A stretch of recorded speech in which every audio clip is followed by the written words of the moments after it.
In the span of just a few years, a small group of men acquired billions.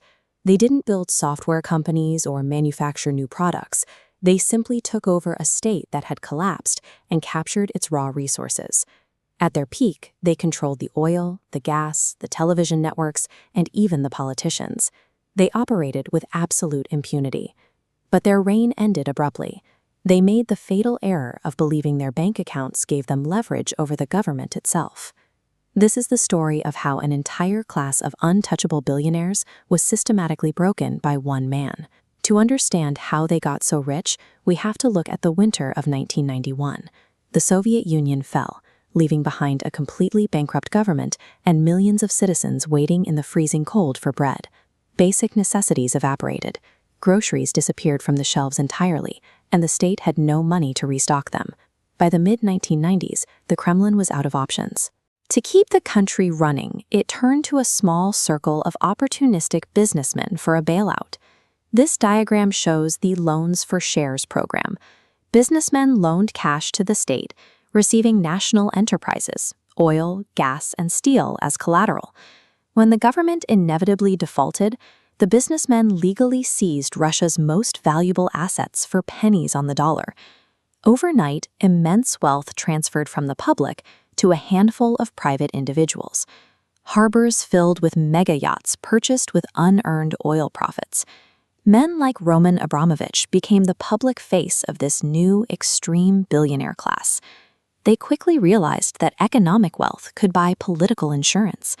They bought television stations to control the news and financed campaigns to ensure their preferred candidates won the elections. The Russian state had accidentally sold its own sovereignty to survive. The communist superpower was gone, replaced by a corporate oligarchy. In 1999, the dynamic shifted with the arrival of Vladimir Putin. He wasn't a businessman.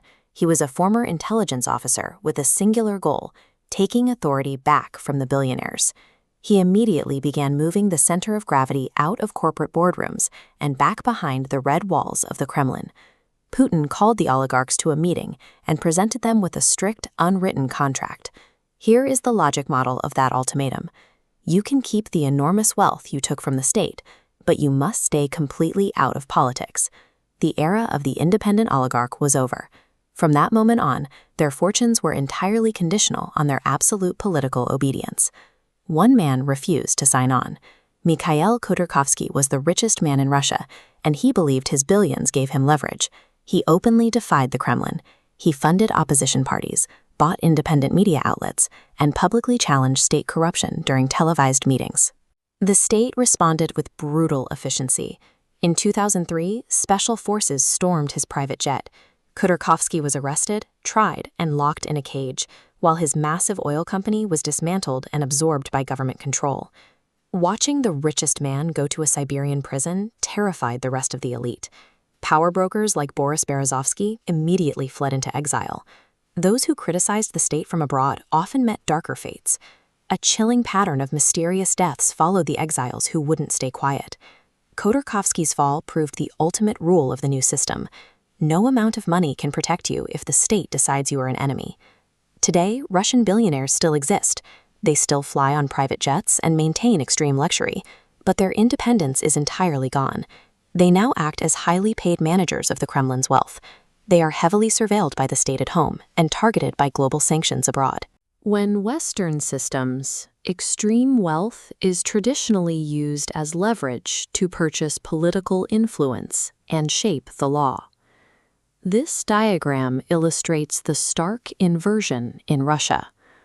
Wealth does not buy power. Instead, overwhelming political power dictates exactly who is allowed to be wealthy. Every yacht, every mansion, and every offshore bank account exists strictly by the continuous permission of one man. When boundless wealth collides with concentrated state power, the power never negotiates. It always wins.